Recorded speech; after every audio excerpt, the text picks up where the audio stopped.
Hello, and a very warm welcome back to yet another video about me, the talking head, talking in a dimly lit room about the films that I've watched in 2025.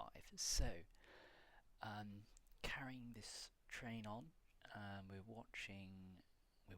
talking about some Bond films now. So we've got James Bond coming up.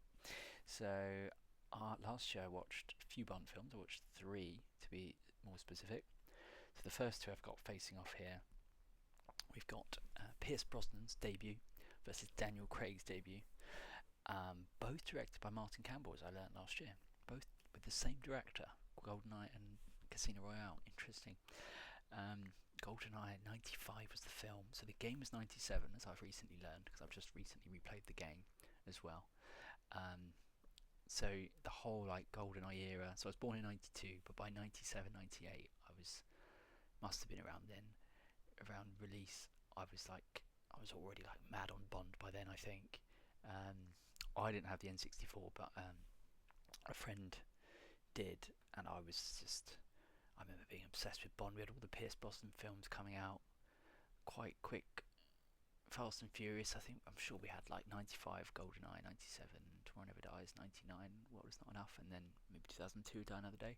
So as a kid, by the age of 10, I'd had access to 4 Bond films with this new Bond actor, and it was all, picking up with new Pierce Brosnan's approach to Bond. Anyway, that was a fun part of my childhood, and as part of that, of course, we had GoldenEye the game as well, which made a huge splash in gaming. So on this, I actually ranked GoldenEye as an A, and then we've got Casino Royale, with Daniel Craig as an A+. So with regards to GoldenEye was interesting as a watching experience last year because I actually saw it in the cinema. So it was doing a special, I believe it was the 30th, the 30th anniversary last year. So I saw it in the cinema with a friend of mine, and it's probably definitely one of my favourite cinema experiences last year. It was something that felt quite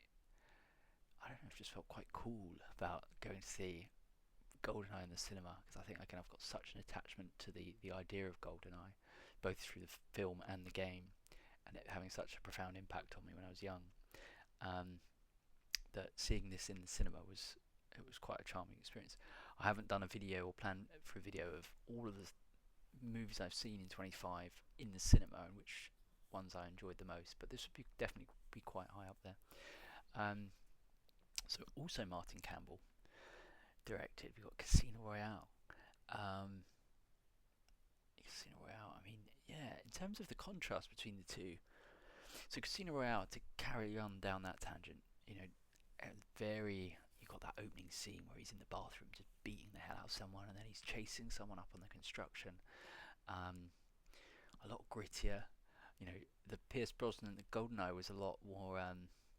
It's so cheesy. I couldn't believe some of the dialogue was so cheesy. I think me and my friend were just sort of giggling in parts, just sort of thinking, what on earth is this? Completely forgotten how cheesy the dialogue is. But I kind of enjoyed it for that. I kind of got to the end and thought, I kind of want my Bond to have these kind of cheesy jokes, and I kind of enjoyed it for what it was, thankfully. And compared to Casino Royale, which is a lot more grittier, it's essentially I think that the fundamental problem I have with Casino Royale is that it felt like, having rewatched it, like a Bourne film. So I haven't gone back and rewatched them yet, but I have really fond memories of the Matt Damon original Bourne trilogy, and I just watched this Casino Royale and I was sort of thinking, yeah, but I think I'd rather just go watch Bourne if I want to see this type of approach to Bond. Don't get me wrong, I really enjoyed the film. I've given it an A+. I think it's an excellent film. Eva Green, Mads Mikkelsen, Judi Dench is still in there. I really, really enjoyed the film. But in terms of comparing it directly here to Pierce Brosnan as in GoldenEye, I don't know, there's something I've actually written on the face-off. I've actually given it to GoldenEye because, again, I've got this inbuilt bias towards GoldenEye from when I was young, but I don't know. It's probably a coin flip, but they're certainly two different flavours of Bond. It's one is latte and one is cappuccino, right? They're two slightly different flavours of the same drink. So yeah, I mean, take your pick really. I think they're both great films. I'm glad I watched them both. So I give it to GoldenEye. In terms of my preference, I suppose that's what it is. These face-offs, it's really just a matter of preference. So if it's more a case of if I could only pick one, I think I'd pick GoldenEye. Um, so what else have we got here? Carrying on the Daniel Craig momentum, we've got another Bond film in this next face-off. So I had a bit of a break, but then I did watch, not Casino Royale, I watched Quantum of Solace. So I'd always heard mixed things about it, and I must have seen it in cinema. It came out in 2008, so by that point I was 16. I'm sure I would have seen it in the cinema because I played the game in, I'm sure it was 2008, 2009, and like absolutely fell in love with the game. Quantum of Solace again. I always have this big draw towards anything Bond and new Bond. I think going all the way back to those roots with the character. Um, but I really enjoyed, and you know what it was as well. It was like Stories of Old uploaded a video about Quantum of Solace reappropriating it as like one of his preferred Bond movies of the Craig saga, and I thought, oh, maybe I'll give it a rewatch then. And I must say, I do tend to like take like Stories of Old's opinions and kind of go, well, if that's what he thinks, then that's probably what I'm gonna think. So I don't know how much of that is me just kind of really focusing in on my own opinion, and how much of it is me kind of just thinking, oh yeah, he's already shared my opinion, so I can just copy that. But I suppose the point I'm trying to make is that I actually really enjoyed the pace of Quantum of Solace. I know a lot is said about the editing and the camera work in it.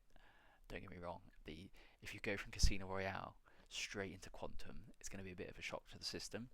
I had a bit of a break between the two. Narratively, it's quite a good 1-2 punch, like Casino into Quantum. Quantum seems to pick off basically right where Casino Royale finishes, or there or thereabouts. And narratively, they're pretty tight as a two-film experience. But yeah, the direction and the editing is certainly very different on Quantum, and you have to get used to the cuts and the jump cuts and the.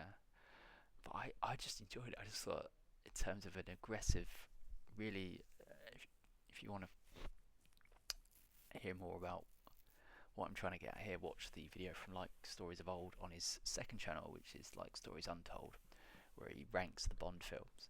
I thought he does a good job in there of kind of explaining what I'm trying to get at here. But look, this film runs for 106 minutes, whereas Casino runs for like a lot longer than that, like probably like 2 hours, well over 2 hours. So, or even close to 2.5 hours. But yeah, I enjoyed it. I probably still take GoldenEye over both Casino and Quantum.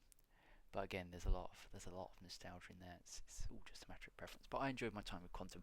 So the other one here in this face-off, carrying on the Daniel Craig train, is The Girl with the Dragon Tattoo.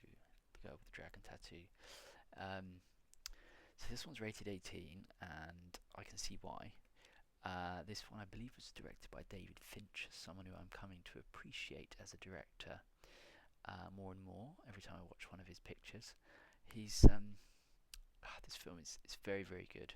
It's very, very good. I've only ended up ultimately though ranking it at A, along with Quantum, which I've given an A. I gave Casino Royale an A plus. So it basically just comes down to, unfortunately, there was one scene in this film that's involved some, let's say, sexual violence that just the way it's kind of shot really unsettled and unnerved me in a way that is making me question whether I want to watch this film ever again. It might be that I do watch it again one day, but I'm just a little bit more prepared for the scene. There's just a really disturbing scene in this film that, out of all of the films I watched last year, it's probably the only one where I've kind of gone, I don't know if I could watch that film again. So all credit to David Fincher for achieving that, because I know that that's something that he's not afraid to direct scenes that basically can make the viewer feel uncomfortable, and so that was certainly the intent. And narratively, it certainly played its role in the narrative in terms of what happened after the scene, because the character there, played by Rooney Mara, Lisbeth Salander. Like after that point, she just goes on an absolute rampage for the rest of the film. And yeah, basically, she's a highly skilled computer hacker who teams up with Daniel Craig's character, who's an investigative journalist, and it's based on a book. But yeah, overall, the film is very, very good, and the performances from both of them are very, very good. But yes, for your discretion, there is a scene in there that, yeah, I'm not in any hurry to rewatch, to be honest with you. In terms of the face-off, I gave it to Quantum probably because of that scene, but to be honest with you, it's not a downer on the quality of the film. In Cold Blood, The Girl with the Dragon Tattoo is probably the better film, but if I could only take one of them, I would take Quantum. So that's that for the two more Daniel Craig features that I watched. Moving on, we've got, also in this bracket, we've got two Sherlock Holmes films that I watched. So, not quite James Bond, but Sherlock Holmes lives somewhere adjacent to James Bond in terms of his problem-solving skills. So we've got the 2009 film and the 2011 sequel, both directed by Guy Ritchie, and with Robert Downey Jr. in the lead with Jude Law. Yeah, the tricky thing with these two films is basically in my head, I conflate them into one film, and I've like got random scenes from both that kind of like jumble around. So if I think really, really hard, I could probably pick out, okay, that's what happened in the first film, that's what happened in the second film, but I kind of enjoy them around the same amount. This one, like, it's probably as much of a coin flip as any of these sort of face-offs in terms of what my preference is. I'd probably take the original, maybe just because it's a bit fresher, but the second one, you get Sherlock actually going off against Moriarty, so you could probably spin it in that direction based off of that. Probably on re-examination, I'd probably veer one way or the other. Yeah, I know that Benedict Cumberbatch's performance, quite rightly, gets a lot of acclaim for what he did with the TV show, but what Downey Jr. did with Sherlock Holmes in these films, I always really enjoyed them. I remember having them on Blu-ray, and just, I think around the time, because Sherlock Holmes 1 was around that sort of Iron Man 1 time, so I think I was just getting into him as an actor more then, and just also starting to get into Sherlock. So yeah, I hope that the long rumoured third film eventually does make it out. I'd love to see it. I hope to be there day one in the cinema if it ever does. But yeah, I think these are two great films. I must check out more of Guy Ritchie's work, because he always seems to get well appreciated in the film community as well.